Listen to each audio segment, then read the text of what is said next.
5, 4, 3, 2, 1, fire.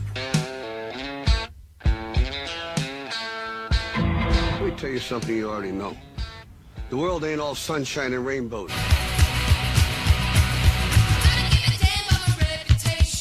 They've done studies, 60% of the time, it works every time.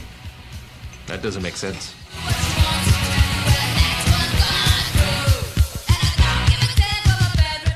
Right, when you go into a date and you go, hey, this is all I got, man. All right? If you don't like it, tell me now. We'll do some shooters and we'll leave. You are not machines. You are not cattle. You are men. You have the love of humanity in your hearts. It ain't fair. I don't care how you spin the numbers. It ain't fair. That's an idiotic Well, I don't think so. I thought it was very creative and very nice. I'm funny how? I mean, funny like I'm a clown. I amuse you.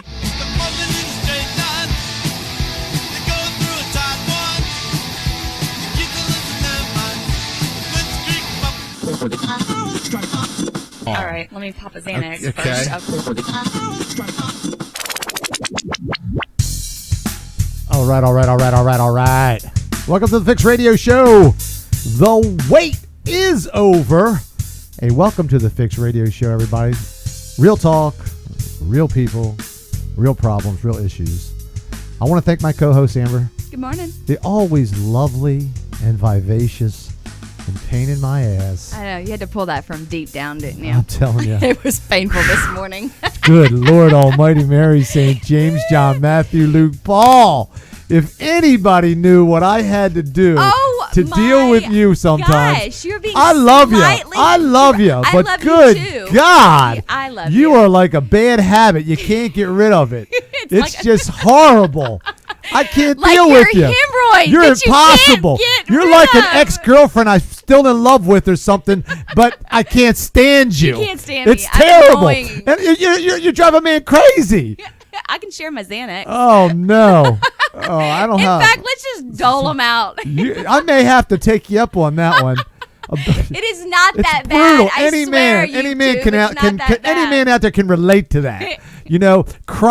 Chronic late, chronic no contact, chronic do. She's just out there, and I just come on, help me. Yeah. I'm busy right now. It's like, oh my gosh, At least I responded that I'm getting in the shower and taking a nap. I- So you knew that. I am so Okay? blessed. I'm so glad you finally came around to tell me you were taking a nap. Don't bother me. you Yeah, know? I will call. That's a because I guy would be move.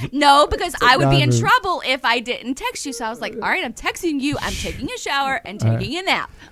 In that Oh my order. gosh. I know. Listen, And then it was usually you complain like about me not then it showering was like enough. freaking where's you know? Waldo? You're gone, man. It was a very long nap. You ain't lying. A big shout out to our production staff. Tripod Bill. What up, y'all? He is the mastermind Morning. behind all the cameras, the videos, live stream, Facebook, you name it. He does it all. YouTube, networking. He's going to be working on the Instagram soon and getting everything going. So if you're interested in talking to Tripod, shoot him an email at fixradioshow@gmail.com.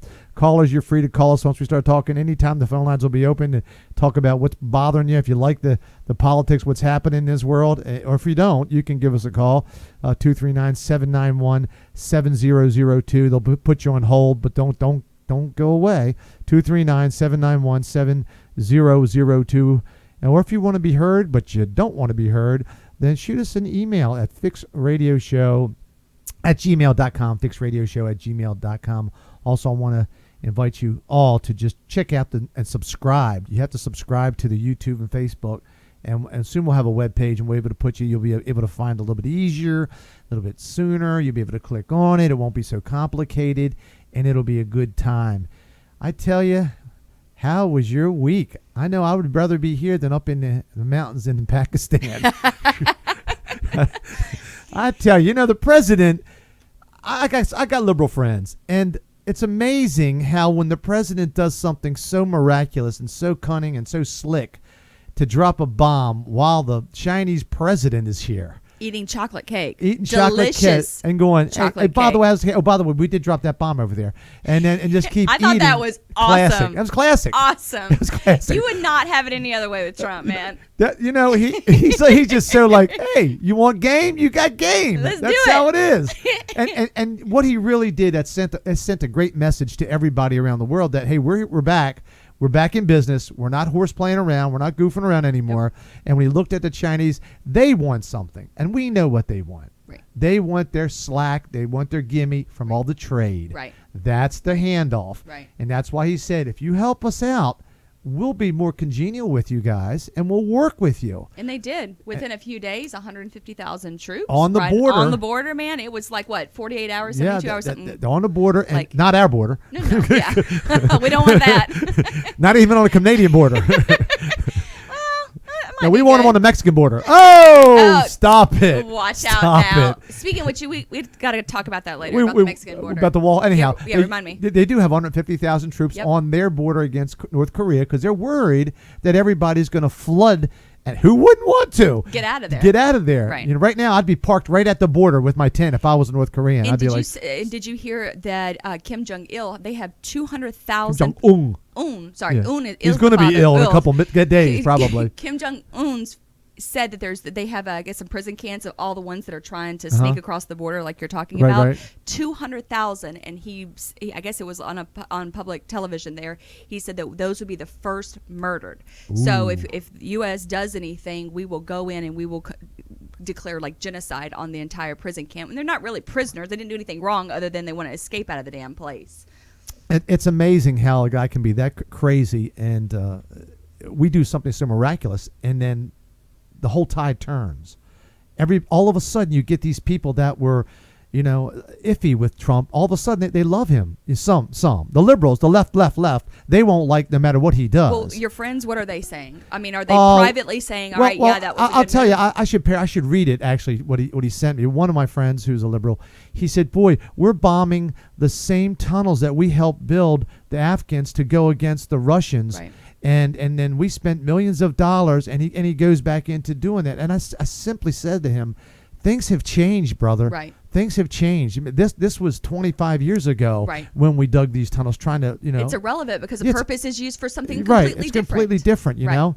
And so now you can't really worry about what we did 20 years ago. These tunnels that we supposedly helped, and I'm sure we did, are now their haven. Right. And so we did the right thing. We dropped a bomb on them. It was like 36 or 40 of those guys. 90. 90. The Is it new, not the new death count? 90. Oh, I love it. We should have love taken it. a toll. See I how- know. Of course, the liberals I did hear on the media this morning, I think it was the MOAB bomb was something like Mother of all bombs. Mother of, let me ask you about that. Is it the acronym Mother of All Bombs Yeah. is for that, or MOAB. did we is the name MOAB? No, Billy might know that. It's acronym. It is an It acronym for it. It's Okay. MOAB. But as a matter of fact, we have some video. Would love to show you guys if you're watching stream live. I don't know if you've seen this video. It's a view that many people have not seen. It was sent to me by some people that were over there, and I have it. And it's going to hit the internet if it hasn't already. You probably haven't seen it. I don't know. But this is a view from the soldier's point of view, what he saw. And just keep an eye on this. And they had to know it was coming because there's the flash. And then just wait for it. Wait for it.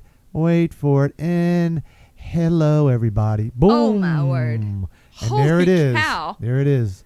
Holy cow. I don't know how many tons they said of TNT. That was a massive bomb. Of course, the guy probably got rocked back. And then you hear the aftershock on the video. And Does he fall back? It looks like the soldier I fell don't back. know. doesn't he? It was sent to me from a soldier, and Wow. now they show it. Gee, look at And that. It's like a little mini mushroom Look how cloud. pretty it is. I like mushrooms, you know. Mostly on my pizza. Now not on we my know mountain. why. Not on my mountain, but I You like my are- mushrooms. Not on my mountain. Not on my mountain. I like them on my pizza. But I like that. that's fantastic. That And is awesome. it's amazing how close some of the homes were actually right there. You could see them. Like there's a little town right there. And so they must be just hiding back in there, coming out like little rats and trying to attack us. and then we go back. And then I say we drop another one. Let's do it. What was the cost? You know what was the cost to drop those bombs? Like I said, the MOAB, the one I heard was $100 million. So of course the liberals are saying, I don't well, you think- divide that by the 90. I don't think it was that much, but it's 30 feet long. Well, the initial 21,000 estimate that the pounds. liberals were saying this morning was $300 million, and someone corrected No, it. Yes, no. really. There it is. There's a beautiful picture of that baby. That is pretty. Oh my gosh. Billy, can we look up and see how much the MOAB cost? Yeah, Just so we have an accurate. Yeah, we don't want to be. I don't want to be a disclaimer, but that's great. But more. So who do you think this? I mean, other than obviously ISIS, who do you think the second nation that took a step back and said, all right, if the 49 Tomahawks didn't, kind of. Was a disclaimer of the new sheriff in town. Who do you think right now is falling in line? Well, I think the big thing to really recognize here is Trump is not micromanaging his guys in the front line like Maddox and all those other guys. Then when Obama was in there, he had Gates, he had some other guys, Panetta. Right. All those guys got fired. Right. All of them got fired. Because he didn't like any of the plans that they were coming with. He didn't like anything. He didn't want to drop a bomb. He didn't want to do anything like that. Right. And I was looking. No, it's on your screen. Oh, it's on my screen. Yeah, he didn't want to do anything like that. And so everybody that wanted to be a little aggressive, to take their stance, to do something proactive, he just wanted to kick the can down the street. Right. He wanted peace. He didn't want any war. He didn't think anything was going to happen. As long as he could keep it status quo for the last couple years, he was going to kick that can down the curb and keep it rolling and not worry about it. And then he handed it off, of course, to the next administration. And then Trump's going, man, what a mess. Right. And so everybody was just waiting. And now, of course, they tried him. And now they're starting to realize there is a new sheriff in town, and the United States military is back in business like they should be. And at the time, I'm sure Obama thought that Hillary was going to be the next administration. I mean, no one knew, even up until election night, that Trump was going to take this. Do you think, because I've always heard, and from what I read, there was always animosity between the two. So do you think he was really hoping that by kicking that can, he was passing this off to Hillary, that she would be the one with the failure? Now, I think his ego, and then they all have egos. I think his ego was just so, I don't want to be the president that brought us back into the war. He didn't want that. He didn't want that. He wanted to be the guy who said, well, I got guys out. I got Osama bin Laden. Yet we had a surge, and yet we dropped more drone strikes than any other administration combined. And he has more attacks, like you said, more deaths by the drone strikes than any other president. But that's very quiet. The media never talked about that. Yeah, well, but we've been involved. He should get credit for that. That's a good thing. Right. These guys are crazy. Anyhow, the actual cost was $170,000 to drop on the Afghanistan-Pakistan border there. But the bomb itself, how much did that cost? That's what it says, $170,000. I don't believe that. That's what it says. That's what it says, guess. $170,000, So it's well worth every penny. Speaking of which, okay, so I read a tweet the other day by Senator Warren. Did you hear about this? No. When he said MOAB, I thought about this. She's upset that the Tomahawk missiles that were dropped, not that it, killed, was it, 4 military men from Syria, nothing like that. She was upset that the Tomahawk name is racist and bigoted in nature. So therefore, no, this is true. She wants to file a petition to change the name of the Tomahawk missile and the Apache helicopters to something more like racially sensitive to the Native American. Lord, the Native Americans were fantastic. Seriously. I mean, she's very upset about this right now. She wants, what do you want? Her resistance no matter to what take up arms. No matter what you call a bomb, somebody's going to be offended. No matter what you can make up what are you going to call it? The pink powder puff? That doesn't have a scary theme. Yeah, I'm sure. We're going to drop the powder puff on you. Don't mess with us. We'll drop the puff. The powder puff will be coming down on you. But you could probably come up with a really good acronym for puff too. Yeah. I mean, I'm just thinking, you know. What, muff? No, What do you an want? acronym for puff, P-U-F-F. I'm sure you could come up with something pretty fantastic. Call it the Irish clover. We're going to drop the Irish clover, and then the Irish people you'd be get the upset. Irish you would piss off. Yeah, that's what I'm saying. I don't think the Irish don't care. They don't give a crap. That's what's great in their DNA. They don't care. They're fantastic. Well, the good thing also, now that we got out of that, we're talking about North Korea, talking about on the border. Mm-hmm. This is their big day for North Korea. We're still standing. We haven't been like eviscerated yet. What by I a was nuclear weapon. impressed was Japan actually got in the mix now. They got their warships coming over to meet ours, and we're standing outside there. We're just wishing he would right now. And I love it because ISIS will never go into China. ISIS will never go into Japan because those are two nations you do not with at all. So I love the fact that these two mighty nations, they're quiet, but I mean World War II is a great example of how their brutality. Well, Japan, they didn't have a war. They weren't allowed to have any military for 100 years. Right. That was the treaty. And now that they're back, they're our friends. We don't have any allies over there. We have Israel and Japan. I don't know any other allies that are really, in that area. We have Australia. But they're like they're South more Pacific. Yeah, they're South Pacific. Yeah, they're very neutral. You've got South Korea, which is whatever that is. But they're going through their own problems politically. With their president, they got their own in issues. A scandal. You got Japan, and then you have the. And then China now is kind of becoming on the Trump train, so I like that. They're becoming more of an ally. China, and I've met people that have gone to China, and they actually say that when they go to Hong Kong and some of these other nice. But they go. I have friends and family that actually have gone, and they come back and they say it's really not much different than New York City. You wouldn't know any different. I've not gone to Hong Kong, but I've been to Vietnam, and it's the youngest demographic, the fastest growing youngest demographic nationally. They have Wi-Fi. I mean, and they're communists. The only thing I will say that was a little freaky is every morning at 6 a.m. They have these loudspeakers on the corner, and they really was the same message every morning, brainwashing, saying everything's under control, and they'll kind of spew out like what they're doing. And it's kind of like a reinforcement to their regime. But other than that, truthfully, it was as normal as could be. Yeah, for being a communist nation that just got out of a war, 40 years ago. Were you able to get free internet and press and read what you wanted to read? I mean, I got on YouTube every day because I was posting pictures, and I was able to see friends and family as long as I had Wi-Fi. So yeah. Okay. I have to say I was very careful though what I posted. Like I didn't want to, You didn't want to end in one of these camps. I didn't want to end up in a camp anywhere. So I was very, very careful. With a girl named Brutus. No, more like Yeah, I know. Well, I don't want to end up there either at all. No. Hey. So and we're gonna take just a real quick break in a minute, and we'll have you guys give us a call if you have anything you want to speak your mind through 239-791-7002. That's 239-791-7002. We'll be back in just a couple of moments with some more shenanigans and our weekend update on some of the stuff we're talking about. We'll be right back.